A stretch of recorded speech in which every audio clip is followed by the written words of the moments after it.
Babe?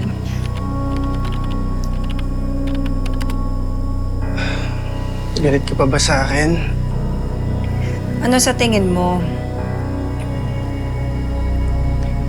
Pasensya ka na, ha? Sumabay lang sa init ng panahon yung init ng ulo ko. Tulis kasi ng tila ng Mr. Cruz na yun, eh. Sorry, ha? Mag-asawa tayo.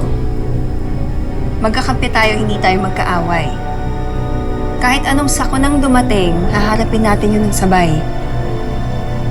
Kaya kung may gusto kang sabihin sa akin o kaya gustong aminin, sabihin mo na ngayon.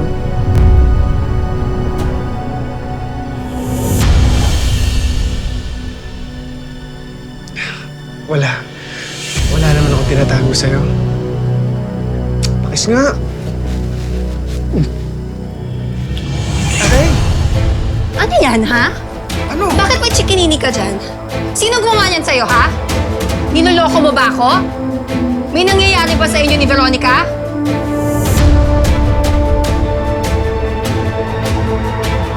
Niloloko mo ba ako?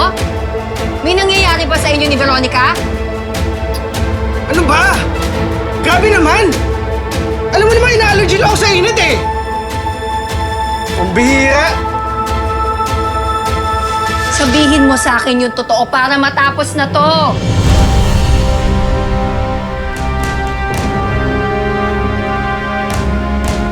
Ano? Sabihin mo na!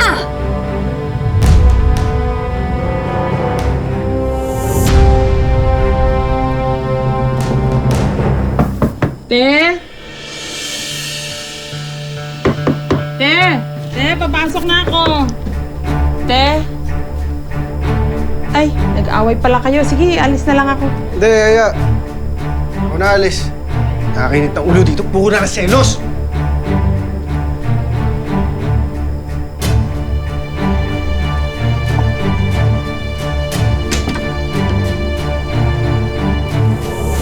Ano yun, Yaya Bel? Hanap ka po kasi ni Jasmine sa kwarto, te. Sige, ako na lang pupunta doon. Sige ba?